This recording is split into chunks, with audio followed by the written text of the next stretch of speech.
Arena Alterosa. Oferecimento. Serpran, o plano de saúde que funciona de verdade. Garanta o seu.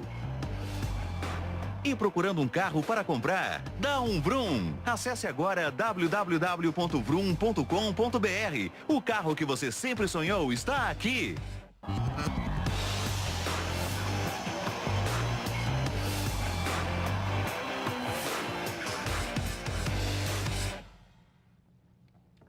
Olá, bom dia. Segunda-feira, 8 de dezembro. Está começando o Arena Alterosa. Destaque inicial para o Cruzeiro, campeão brasileiro com 80 pontos, um recorde na era dos pontos corridos. Destaque também para o Palmeiras, que escapou do rebaixamento no último jogo. Deu um susto no torcedor. Bom dia, Juliano. Em questão aqui do Cruzeiro, título indiscutível, né? Inquestionável. Bom dia, Lenilson. Bom dia, Pablo. Bom dia a todos os amigos aí do Arena. Pois é, Lenilson, o Cruzeiro ontem acabou carimbando aí a sua própria faixa de campeão, né? Não decepcionou o torcedor, venceu a equipe do Fluminense, né? Que é uma equipe boa também, apesar de não ter conseguido a sua classificação para a Libertadores, né? E o Marcelo Moreno, né? Que vai dar uma dúvida aí para a diretoria, né, depois daquele golaço de ontem, sobre a sua permanência ou não. Discute-se muito a permanência dele ou a contratação do Fred, né, que a torcida quer muito, mas o Marcelo Moreno fez o papel dele, fez um golaço e o Cruzeiro fez mais uma vez a festa no Mineirão ontem. Tá certo. Bom dia, Pablo. Seu destaque inicial aí do programa de hoje. Bom dia, Lenilson. Bom dia, Juliano. Bom dia você que acompanha o Arena Alterosa. Vai para o Cruzeiro, né, Lenilson? Já campeão de 2014, conhecida 2 rodadas atrás. Cruzeiro que ficou aí 33 rodadas como líder, merecidamente campeão. Acredito que o Cruzeiro para 2015 vai dar uma oxigenada no time. Já anunciou aí a troca do gerente de futebol, deve trazer alguns atletas diferentes, como deve dispensar alguns também, para dar um ânimo novo para 2015, né? O Cruzeiro, que ontem fez uma boa partida lá no Mineirão, ganhou, fez a festa lá com a torcida, e o Marcelo Moreno, com aquele golaço que ele fez ontem, sintetizou o que foi o Cruzeiro durante toda a temporada de 2014. Um time aguerrido, um time organizado, um time com um bom elenco, um time que não teve só um destaque no campeonato, conforme foi em 2013. Teve ali o Everton Ribeiro praticamente como protagonista de todos os jogos. O Cruzeiro de 2014 ganhou pelo grupo. Teve peça, teve banco, teve jogador que estava reserva, entrou e jogou e conduziu o time mais um título nacional. Você citou aqui, olha, 33 jogos na liderança, ou seja, realmente fez uma campanha de campeão desde o começo, né? Nilson, o Cruzeiro assumiu a liderança na 6ª rodada. E não saiu mais. E não saiu mais, então, e sempre ali firme, não perdeu pontos contra times teoricamente ditos como menores, o que aconteceu com os outros times grandes que estavam disputando o título com o Cruzeiro, e bem comandado ali pelo Marcelo Oliveira, teve um grupo bacana, ali um elenco que teve peças de substituição quando foi preciso, chegou ao título aí merecidamente mais uma vez. Marcelo Oliveira, que também mais uma vez foi destaque como técnico no Brasil, né? Mas daqui a pouco a gente fala aí do campeão brasileiro, Cruzeiro, com 80 pontos, superando o São Paulo, que tinha então, o recorde era do São Paulo com 78 pontos. Vamos falar então, começar o programa falando da parte de baixo. O Palmeiras deu um susto no torcedor, empatou com o Atlético Paranaense, escapou do rebaixamento, mas foi mais sorte do que competência. Na última rodada do Campeonato Brasileiro, 3 times lutavam para escapar do rebaixamento. O Palmeiras, que só dependia dele para não cair, Bahia e Vitória. Os 3 jogavam ao mesmo tempo. O Palmeiras tomou um susto no início da partida. Gol do Atlético, Ricardo Silva. Mas a torcida palmeirense não desanimou. Em Curitiba, o time da casa também começou perdendo para o Bahia. O gol de Henrique, que naquele momento tirava o clube baiano da Série B. Mas Henrique empatava para o Palmeiras, para alívio da torcida, que vibrou muito. O resultado mantinha a equipe na Série A. O Bahia aplicou com Rômulo. E o Coritiba diminuiu com Zé Love. No segundo tempo, o Coritiba igualou o placar com o Bahia. Gol de Dudu. E carimbou a vitória de virada com esse gol de Keirson. Na Arena do Palmeiras, o jogo terminava em 1-1 e as atenções se voltavam para a partida do Vitória, em Salvador. E o gol de Thiago Ribeiro do Santos no final da partida selou o rebaixamento do Vitória. Apesar do empate, o Palmeiras consegue escapar do rebaixamento. Esta foi a 6ª partida sem vencer. Ano que vem, o time paulista continua na primeira divisão, para a alegria da torcida. Para Dorival, não há nada para comemorar. Longe de estarmos tranquilos e contentes com o trabalho e com tudo aquilo que nós pensávamos de início para a equipe. Valdívia, ainda se recuperando de uma lesão na perna esquerda, foi eleito o melhor jogador da partida. Foi nossa obrigação deixar o Palmeiras na Série A. Todo mundo possa, no ano que vem, não voltar a cometer os mesmos erros. Olha que situação. Um jogador machucado, com lesão na perna esquerda, como foi mostrado na reportagem, foi considerado o melhor jogador em campo. Vocês imaginam o resto do elenco do Palmeiras? Não presta. Complicado demais, né? O Palmeiras vive uma situação difícil, né, Nilson? Eu discordo que o Valdívia ontem foi o melhor em campo. Não fez nada. Até mesmo porque o Palmeiras ele sofreu boa parte do jogo pressão do Atlético Paranaense. As oportunidades de gol maiores foram do Atlético Paranaense. E o Palmeiras precisa de repensar não só os elementos que estão jogando aí, os jogadores, como também toda a diretoria, né? O Palmeiras aí sofre aí de má organização, muitas contratações, muitos jogadores passaram ali pelo elenco e não deu certo. Não foi uma, nem dois, nem três jogadores que não deu certo. Foram vários, né, Lenilson? Eu tenho um número aqui, ó. O Palmeiras contratou esse ano 37 jogadores. Mais do que 3 times. 37. A maioria absoluta não deu certo. Então, isso indica o quê? Que está tendo uma desarmonia entre o treinador e o gerente de futebol. Porque a maioria das contratações ou tem um aval do treinador ou é indicado pelo gerente de futebol. Ou como um acordo os dois contratam. Né? Então, está tendo uma desarmonia ali. Resumindo, quem contrata não sabe contratar. Quem não está dando certo. Ou quem indica não sabe indicar também. Né? Pois é. Outra questão aqui, ó. Nos últimos 6 jogos, Juliano, em 6 jogos, em 18 pontos disputados, o Palmeiras conseguiu 1 ponto. Que foi o ponto de ontem contra o Atlético Paranaense. Isso é muito pouco para um time do tamanho do Palmeiras. Nilson, na verdade o Palmeiras teve muita sorte mesmo, né? Foi. Se hoje aqui a gente estivesse falando do rebaixamento do Palmeiras, seria uma coisa normal, seria uma coisa natural, porque pelo que ele fez, ele podia, no campeonato, ele podia ter sido rebaixado também, mas quem decepcionou foi o Vitória, que dentro da sua casa, dos seus domínios, se vencesse o Santos por 1-0, e com esse empate do Palmeiras, o Palmeiras cairia e o Vitória, né, ficaria na Série A. Então, realmente, o que o Pablo falou, o Palmeiras tem que repensar, porque não está tendo uma sintonia ali entre o gerente de futebol que faz as contratações e o treinador, e o elenco, e o restante do time aí. Então, está tudo errado. O Palmeiras é um time grande, tem uma arena nova, a mais moderna e segundo o pessoal fala aí, a mais bonita do Brasil, né?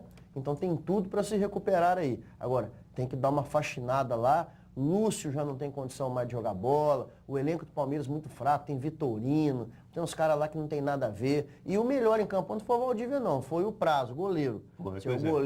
O goleiro se salvou e salvou o time também, que pegou muito. E essa faxinada que você falou, eu acho que tem que pensar também na questão do Valdívia. É muito complicado falar do Valdívia. Por quê? Ele é um jogador importante quando joga. Mas o problema está aí. Quando é que ele joga? Ele fica mais tempo machucado que atuando. Então a questão de custo-benefício não compensa para o Palmeiras. Não, porque se bobear, Lenilson, eu não sei direito os números, mas eu não sei se ele chegou a jogar 10 partidas completas. 38 rodadas completas esse ano, ele não jogou 10 partidas, não. Pois é, então... Ele só fica fora. Então tem que ver o que esse rapaz tem também. Hoje, com toda a tecnologia, o rapaz só vive machucado, então ele não presta para jogar futebol. Tá tem errado. que arrumar outra coisa. Tem que arrumar outra coisa. O que é isso? Parece de vidro.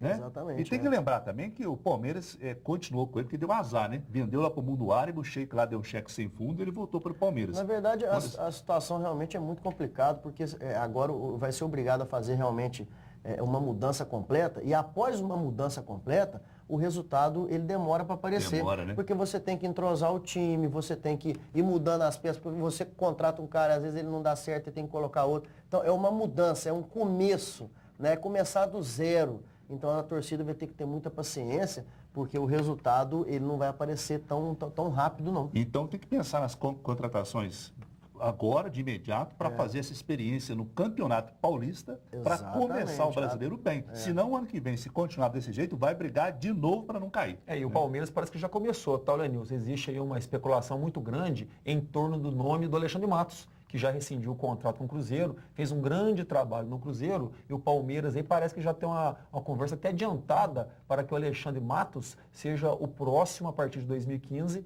diretor de futebol, gerente de futebol do Palmeiras, para estar tentando levar para o Palmeiras o que ele fez dentro do Cruzeiro e vem funcionando. Então o Palmeiras parece aí que entende que realmente precisa dessa mudança, porque senão a situação em 2015 vai ser a mesma de 2014.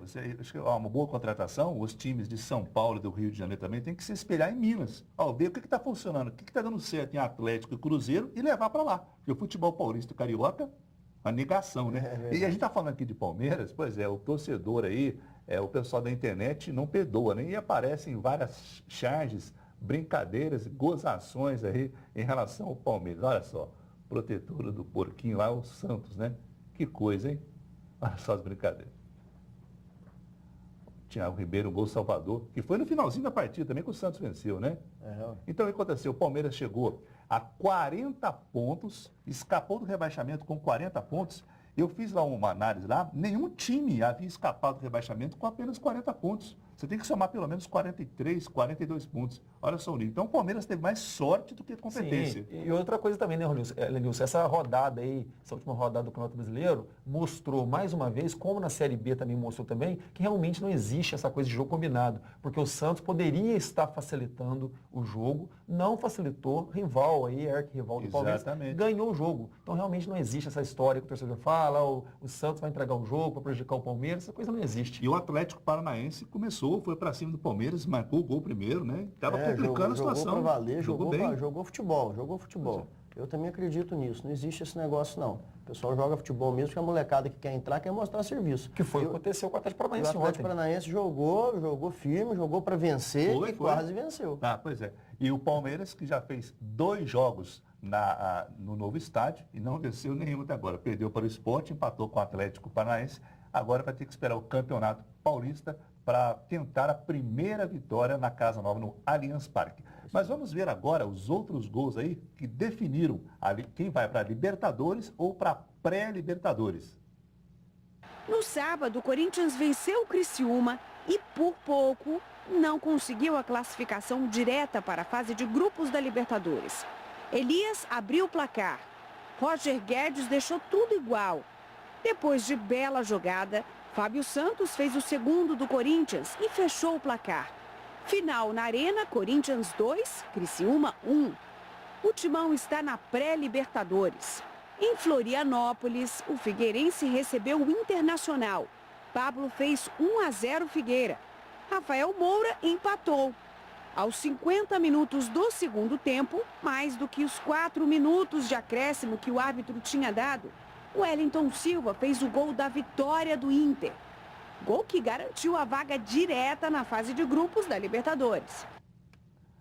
Essa vitória do Inter aí aos 50 minutos aí causou uma confusão danada lá. Os jogadores do Figueirense foram para cima do árbitro lá, saíram correndo atrás dele lá, teve que correr, a polícia proteger, que foi uma confusão danada. Verdade, se não fosse o He-Man, né? O Rafael Moura, que fez jus ao primeira vez que ele faz jus aí ao apelido de He-Man, ele que protegeu a arbitragem, senão o árbitro tem que ficar em situação complicada, viu? Pois é. Porque aí, nesse caso aí, o Figueirense pode sim ter recebido uma malinha branca do Corinthians, para engrossar, porque não explica também a revolta dos jogadores do Figueirense. Não explica. Mesmo porque o Figueirense não galgava nada. No meio da tabela. Aquela revolta ali, sabe o que era? Eu sei. Atrapalhou o Natal dos jogadores, né? Atrapalhou o Natal ali. Pois é, será que pode ter uma punição? Porque não houve agressão, né? Houve uma tentativa, né? Alguma coisa assim. Aí depende do que o juiz vai constar na súmula, né? Porque o juiz saiu reclamando de muitas ofensas, de tentativas de agressão. Aí tudo depende do que o árbitro colocar na súmula e de repente os jogadores do Figueirense e alguns da diretoria também entrarem em campo, de repente pode ser punido aí para o próximo ano. Eu acho que tem que ser punido sim, porque a tentativa de agressão, ela é passível de punição. É a tentativa. Então eu vou tentar te dar um murro, mas não acerta. É a tentativa de agressão. Isso é um mau exemplo também. Então tem que ter a punição. E os jogadores correram atrás do árbitro. Lógico. Ele teve que, Não, uma cena horrível que não tem nada a ver com futebol. Tá certo. E com essa Libertadores, o Internacional fica com a terceira colocação do campeonato, o Corinthians em quarto, e o Corinthians então vai disputar a pré-Libertadores, né? E provavelmente, Anderson, aí tem uma grande chance de repente pegar até o próprio Tolima, né, Juliano? Que foi o time lá. Aquele famoso Tolima. Isso, porque na verdade o Corinthians ainda não tem o time definido ainda. Ele espera o confronto para ver qual é o time que ele vai pegar na pré-Libertadores. Se não me engano, pega um time colombiano, não? É da Colômbia. Da Colômbia, né? Da Colômbia. Mas já está definido? Ainda não, já está definido. Então, eu acredito que dos últimos anos, só ir rapidinho da Libertadores, vai ser uma das Libertadores mais difíceis dos últimos anos. Vamos falar do Corinthians, o Mano Menezes despediu do Corinthians no sábado. Ainda não foi anunciado o novo técnico, há uma expectativa da volta do Tite, mas o problema em relação ao Tite é a questão de salário que ele deve pedir. E o Corinthians também não está muito bom, não, financeiramente lá, devido a contratações erradas, como foi com o Pato, por exemplo. Pagou 42 milhões de reais no Pato, hoje está emprestado para o São Paulo, recebe um salário de 800 mil reais, 400 mil pagos pelo Corinthians. Que situação, hein? Se você for fazer uma análise também, é o que nós estávamos conversando ontem, é tudo que vem do Corinthians, tem muita cobrança, como de todos os times. Porque se você fazer uma análise, no geral, o Corinthians com o Mano, ele não foi muito mal na temporada, não.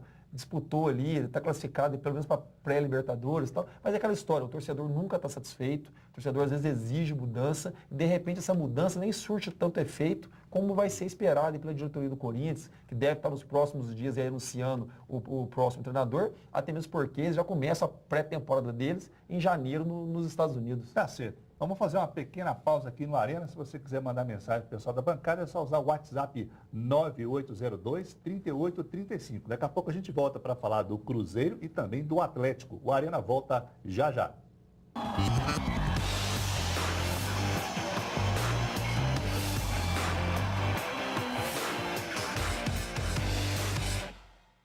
Toda empresa tem um coração que trabalha, que pulsa para mantê-la viva. Esse coração são os seus colaboradores. Cuide do coração do seu negócio. Plano de Saúde Empresarial Cepran. Peça já o seu. Este é o pulverizador para agrotóxicos. Desde que chegou na fazenda, não passou um dia sem trabalhar. Mas tanta produtividade exige cuidado extra contra o risco de contaminação.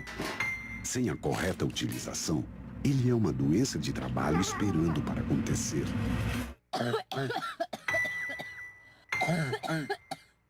Programa Trabalho Seguro. A prevenção é o melhor caminho. Esse é o Lucas. Ele não teria nascido se a mãe dele, a Paula, não tivesse pegado carona com o Carlão. E o Carlão, pai do Lucas, jamais teria comprado esse carro se não tivesse visto o anúncio nos classificados do estado de Minas. Todo dia uma boa oportunidade pode aparecer. Leia sempre os classificados. Oportunidade sempre tem pra você. O lugar certo admite-se negócios e brum. Classificados Estado de Minas. 3228-2000. Já deu uma olhadinha hoje? A grande final está se aproximando. 50 mil reais em barra de ouro. Os erros não serão perdoados. Eu esperava mais. Voz e interpretação precisam estar em sintonia.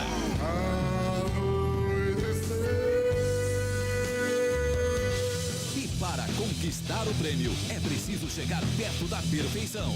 Foi ótimo, fez perfeito. Esse artista sou eu. Hoje, 11 da noite, no SBT. Arena Alterosa. Oferecimento. Serpran, o plano de saúde que funciona de verdade. Garanta o seu. E procurando um carro para comprar? Dá um Vroom. Acesse agora www.vroom.com.br. O carro que você sempre sonhou está aqui.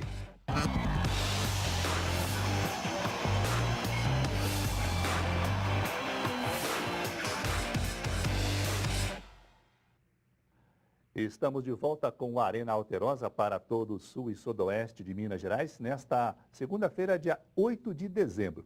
E antes de falarmos do campeão brasileiro, o Cruzeiro, tem um recado especial da Serpran para você que acompanha o Arena. O plano da Gabi é aprender a andar de bicicleta e ser uma grande campeã de ciclismo. Por isso, ela tem Serpran, o plano de saúde certo, para os seus planos darem certo. Plano de saúde da Serpran, que tem convênio com os melhores laboratórios e os melhores hospitais de toda a nossa região. Outras informações, entra no site lá, serpran.com.br. Vamos falar agora do Cruzeiro, que foi destaque na abertura do programa de hoje, campeão brasileiro com 80 pontos, um recorde na era dos pontos corridos. Venceu, fechou com chave de ouro, vencendo o Fluminense por 2-1, com um golaço do Marcelo Moreno. Vamos acompanhar os gols aí? No Mineirão, o Fluminense tentou estragar a festa do campeão com esse gol aí do artilheiro do campeonato, Fred. O Cruzeiro empatou com o Nilton. E a virada veio no começo do segundo tempo com um golaço de Marcelo Moreno. O Cruzeiro terminou o campeonato com uma campanha impecável. Foram 24 vitórias, 8 empates e só 6 derrotas. 24 vitórias, você falou 33 rodadas na liderança, muita coisa, né? Campeão merecido e questionável, como foi aqui o destaque do Juliano na abertura? Não, e outra coisa, né, Nilson? Vamos falar uma coisa aqui, né? Se você for colocar aí, Juliano, a liderança que o Cruzeiro teve em 2013, junto com a de 2014, o Cruzeiro deve estar aí 1 ano e meio liderando o Campeonato Nacional, né? 65 rodadas na zona de classificação. Liberando. Então, esse gol aí, ó, nós estamos vendo aí do Marcelo Moreno, é a síntese do Cruzeiro. Jogador de linha de fundo, o cara vai na linha de fundo, mete o famoso arco-íris na bola e o cara faz um golaço. É a síntese do que foi o Cruzeiro, um time organizado, um time com peças de reposição, conforme nós já falamos aqui, um time que merecidamente, organizado dentro e fora de campo, chega ao título nacional, né? Mais uma vez. Ô, Juliano, nas últimas 4 rodadas, o Cruzeiro teve uma prova de fogo, digamos assim, 2 jogos difíceis. Foi lá na Vila Belmiro, bateu o Santos. Foi lá no Sul, bateu o Grêmio. Aí sim já estava pintando um campeão brasileiro inquestionável, né? O Lenilson, com certeza esses 2 jogos selaram aí, né, o título, né? E o Cruzeiro tentou, com essa folga e com essa tranquilidade que teve, com esses resultados, vencer o Atlético na Copa do Brasil. Não foi possível, né? Porque desgastou também um pouco aí e porque também enfrentou um adversário que no momento, no final da competição, das 2 competições, o Atlético estava mais preparado, mais descansado e com um elenco muito bom também, né? E que no final das contas ficou excelente para Minas Gerais esses 2 títulos. O Atlético mereceu a Copa do Brasil e o Cruzeiro merecidamente, como a gente viu aí na matéria. E os números mostram isso, inquestionavelmente o Cruzeiro vence o Campeonato Brasileiro consecutivo, né? O ano passado, 2013 e 2014, e com um elenco forte também para disputar 2015, tendo que fazer aí umas contratações, dar uma limpadinha ali no pessoal que ganha mais, como o Júlio Batista, como o Dagoberto, né? Como o Borges, jogadores aí que provavelmente vão deixar o Cruzeiro, né? Vão chegar mais outras peças aí. Importante também, uns meninos que estão surgindo lá, que o Cruzeiro colocou nas últimas rodadas, o Judivan, né? Um menino lá que chama Alex, o Hugo. Então, uma molecada lá que vai dar retorno e o Cruzeiro vai colocar essa molecada para jogar no ano que vem. Eu acho que até no Campeonato Mineiro, o Cruzeiro tinha que dar uma moral para essa molecada aí, né? Porque é muito bom você ver valores aí como o Mike, como o Lucas Silva, né? Que fizeram o campeonato, são pratas da casa e o Cruzeiro é forte para o ano que vem aí. E nessas contratações que você falou, existe a possibilidade também do Marcelo Moreno, que hoje pertence ao Grêmio, de continuar no Cruzeiro, né? Que é um jogador que atua bem no Cruzeiro. Lenilson, o Marcelo Moreno é daqueles atletas assim que vestem a camisa de um time muito bem e nos outros ele não consegue um rendimento igual, né? Ele no Flamengo, no Grêmio ele não foi muito bem e já no Cruzeiro ele foi muito bem, sempre faz gol, a torcida gosta. Pelo jeito que ele joga, não é um jogador muito técnico, apesar desse golaço que ele fez aí, mas um jogador de muita entrega, muito aguerrido, né? Que volta para marcar, que obedece o treinador, né? E ele se encaixa muito e veste bem a camisa do Cruzeiro. Esse interesse do Fred já é um namoro antigo, o Fred também tem vontade de voltar para Minas Gerais, né? Para Belo Horizonte, que tem ali a sua família, apesar dele ser natural de Teófilo Otoni, mas a família dele hoje reside em Belo Horizonte, tem sua filha lá também, né? É cruzeirense já declarado, quer voltar para o Cruzeiro, então é uma discussão aí contratual e salarial, né? Porque o Fred é um jogador mais caro, Marcelo Moreno é do Grêmio, então coisas aí que vão ser resolvidas aí nesses bastidores aí, nessa fase aí de Natal, Ano Novo, troca de ano. Então, em breve aí o Cruzeiro vai anunciar quem vai ser o seu camisa 9 titular para o ano que vem. E uma curiosidade aqui em relação ao Cruzeiro. O jogador do Cruzeiro, o Ricardo Goulart, levantou ontem a taça, né, de campeão e campeão do Campeonato Brasileiro. E no mesmo dia, o irmão dele, o Juninho Goulart, o volante, está à esquerda aí do rapaz que disputa o troféu, o Juninho Goulart, volante que joga no Los Angeles Galaxy, nos Estados Unidos, participa da Major League americana e também foi campeão ontem. Pela quinta vez, é pentacampeão americano da Major League, o Juninho Goulart, irmão do Ricardo Goulart. Eu não sabia que o irmão dele era jogador profissional, não. Ele é volante e um baita de um time, que é o Los Angeles Galaxy, né? Que sempre contrata estrelas aí do futebol mundial. O Kaká tá indo para lá, né? Hoje a Liga Americana está se fortalecendo muito, né? Tá ficando muito competitiva, né?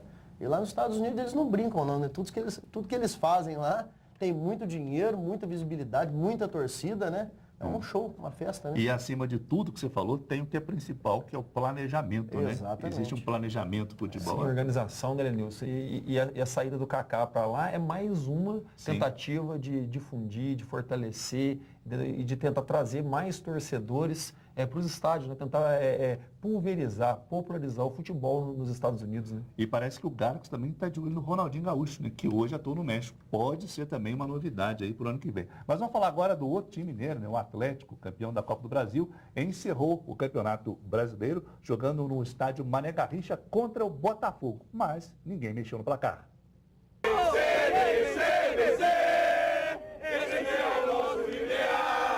Parecia até que o quintal era do Galo.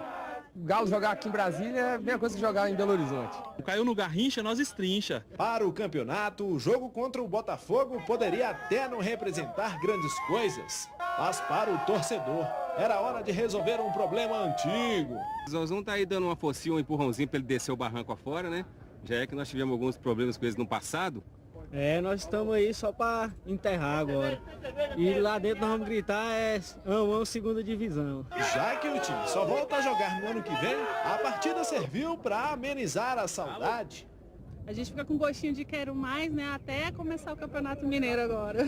E essa paixão pelo clube, que bate forte no peito, tem poderes incríveis. Eu sou da República Tcheca, mas quando eu vim para o Brasil, eu soube que tinha que torcer para alguém. Escolhi Atlético.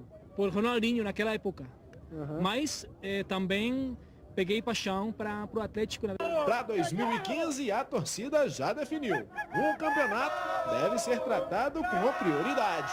Agora nós estamos acostumados a ganhar tudo, né? Ano que vem só a Libertadores, eu acho que já está de bom tamanho já. E nada melhor do que uma vitória para fechar a temporada. Com apenas 3 titulares em campo, o Atlético criou muitas oportunidades, mas pecou no toque final. O jogo não saiu do 0-0. Seria uma ironia do destino. O Botafogo se despediu da elite do futebol brasileiro no Mané Garrincha, estádio que leva o nome do principal craque da história do clube. Que situação, bem lembrado pelo repórter lá. Mané Garrincha deu tantas alegrias para o Botafogo, ontem deu tristeza, que foi selar aí a campanha na Série A. Hein? E com todo respeito a um dos maiores craques do futebol mundial, o Mané Garrincha, coitado, deve ter no túmulo lá, ter mexido, sentido tá revirando até, tudo, né? Tá revirando, porque ele vendo lá de cima esse time do Botafogo, hein? Meu Deus, que final triste do Botafogo. Além do rebaixamento, o Botafogo tem uma dívida de 750 milhões de reais. E essa dívida não foi negociada com o fisco, não foi renegociada. A situação está difícil. Eu não sei o que vai acontecer com o Botafogo se continuar assim. Ô Lenilson, no ano passado ele já se cogitava dentro do Botafogo a hipótese de fechar as portas. Nossa Senhora. O único jeito de fechar, mas é que não pode. Se você parar de disputar, você perde as vagas nas competições, entendeu? Porque o Botafogo ele não está tendo saída, ele não está tendo solução. Então, realmente, hoje, o Botafogo, eu afirmo para vocês aqui, na Série A, B, às vezes até na C, deve ser o time com maior dificuldade financeira do Brasil. A situação do Botafogo é muito preocupante. Pois é. Agora, Pablo, Bahia, Vitória, Criciúma e Botafogo rebaixados. A Série B o ano que vem fica mais forte, está mais fortalecido. São times tradicionais, Vitória, Bahia, né, que sempre disputaram a Série A. É isso aí, é o que nós estávamos falando com o Juliano ontem, a gente estava conversando sobre isso.